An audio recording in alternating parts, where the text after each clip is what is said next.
So two-dimensional imaging, it really gets us down to what ultrasound technology is used for. We're not really all that interested anymore historically in individual scan lines. Now we want to put all these individual scan lines together, all our messengers, all the information that comes back to us, and we want to turn it into a usable image for diagnostics. So we basically are in the 21st century now, late 20th century. The technology that's been used here has really come together, and we're able to put together a picture of typically hundreds of lines of information. And as you no doubt have seen in some simulations before, the plane is just a flat geometric structure, right? So here's a plane. The plane is a cross-section of a structure. So if I were to take a cross-section of the top of my head, for instance, then you would not see the top of the head, you would not see below. You would see some very thin slice. And so that's the image that we're trying to do. And if I wanted to, I could sweep at different angles, and I get a very different view. I could even cut in, I'd see some mouth structure. But basically, the whole bottom line is that these individual pulses are sent out. They have their own path.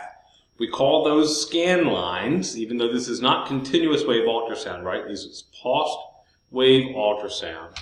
And we send these pulses down multiple lines, put them together, call the resulting image a frame, and then we do it many, many, many more times a second. And that allows us to have the illusion of real-time scanning, which is, it gets better and better all the time. So how movie-like your scanning is, how real-time your scanning is, there's always some little delay, but the better our processing speed is, the more real-time it becomes. So we're looking at tackling the issue that we assume ultrasound travels in a straight line. Definitely an assumption there. And we know that narrower beams provide very good imaging and lateral resolution. So as I've said before, we take all this information, we put it together, line it up, and then voila, you have yourself a flat image.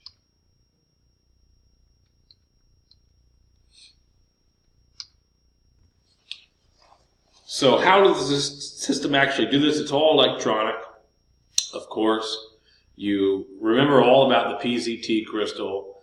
We are activating the little slices of the PZT crystal individually. Each has their own channel, basically a wire that goes out through the cable. And we're activating these in sequences or in some series in order to produce the proper beam steering and shape and thickness that we're looking for. So that's what this basically describes.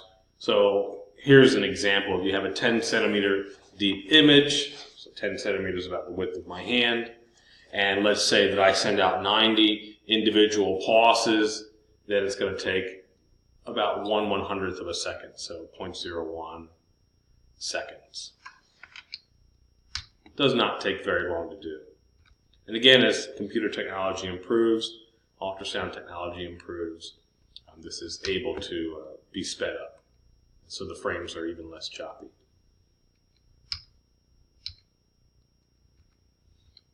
So how do we describe the images, the frames that are produced? We describe them by the shape and the number of the active elements in the transducer themselves. We're able to describe the redirection of sound beams, how we focus the sound beams for each, the shape of the two-dimensional image, that's the actual sector description itself, And then what happens when a portion of the element or an active element is damaged or destroyed.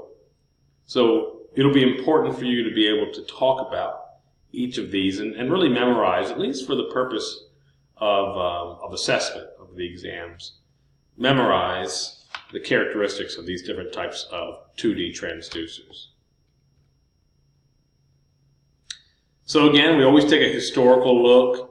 Your textbook has some excellent pictures that I really need you to be following along with here, because you can't go wrong with that textbook and the images that are there and the captions.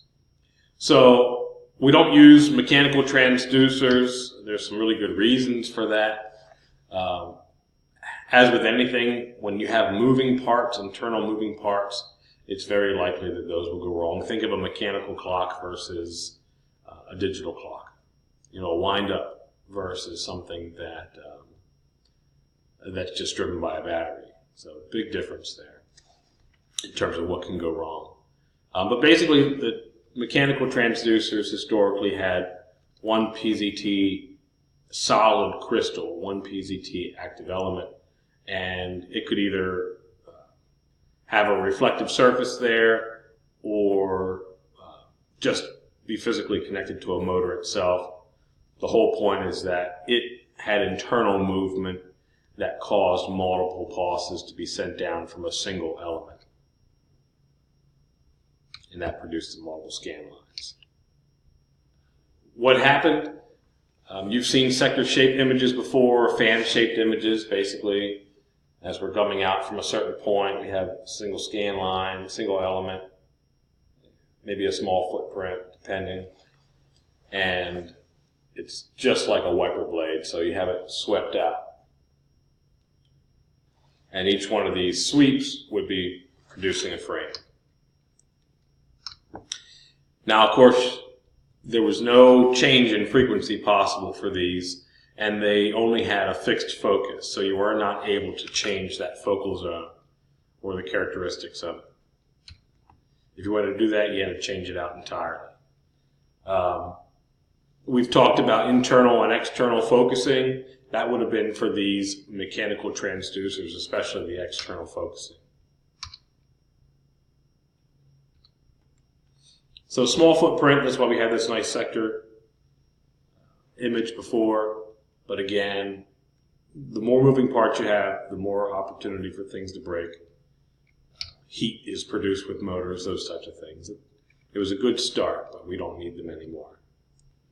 And since you only have one crystal, if you damage the crystal, then the whole image is destroyed.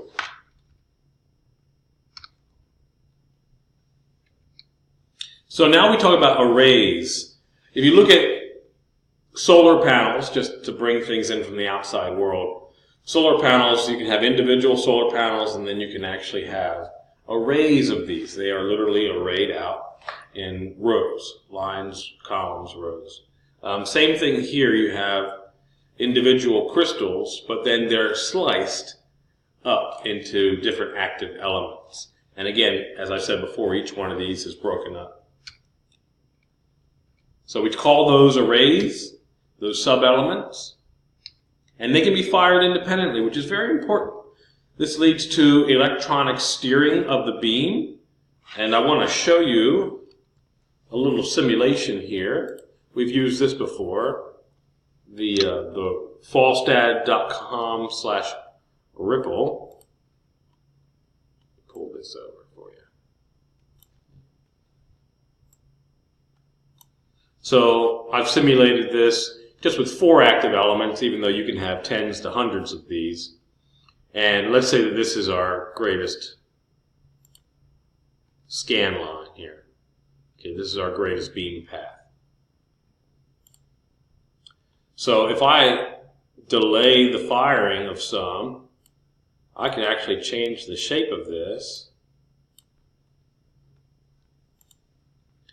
And you can change the direction. Again, this is not highly technical, but you can easily change the sequence. And I'm physically moving these, but this is the analogy of electronically steering things. So they would still be lined up in a row because you're not physically moving where the crystals are. But what you're doing is you're firing them in different sequences. But I had to physically, for the simulation, move them down further. And you can see, it's very obvious, there's a change in the direction of the beam. And that's beam steering. And you can, of course, mess around with this a lot more and come up with changes in divergence, which lead you to think about changes in focus.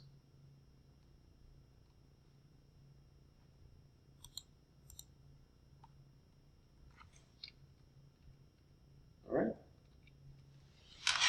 So that's how we selectively activate these and do beam steering. We have three major types of arrays: linear, annular, and convex. And as I said, they can be sequenced or phased, so you have them in groups. So if it's a linear phased array, linear literally means in a line. You can have little small footprints there, which has a very obvious effect on the image. The smaller footprint is useful for certain smaller scale activities. As long as you want that sector shape, that's what you want, small footprint, because then it can diverge outwards. It's important to know the range of active elements that are possible. I'll show you a chart at the end of this where everything, including sector shape and dropout effect, is all tabulated for you to memorize. So the phased arrays have a very small footprint. You can do electronic steering, which again is called phasing. And we can steer each of these scan lines.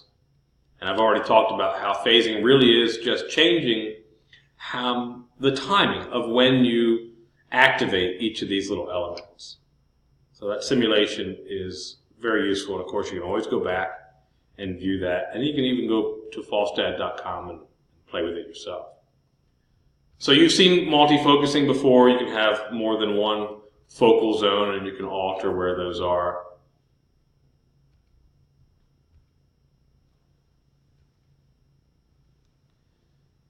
These phased array transducers are either sector or pie-shaped, piece of a pie.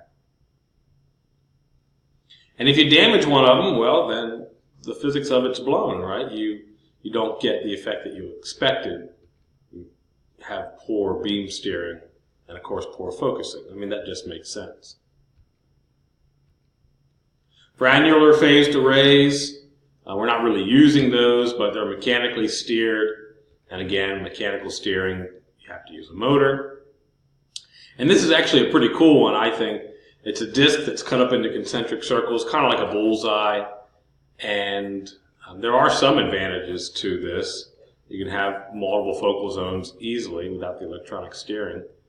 And you have very good lateral resolution, which we've talked about at depth. No pun intended. Right. And you can see that there's about 5 rings that are made up of the element of the probe. And we have a nice sector image produced. Again, your textbook has some excellent examples of this. All right, so what would happen if one of these rings went out? Well, it's just an image showing what it might look like. You lose an entire section of depth.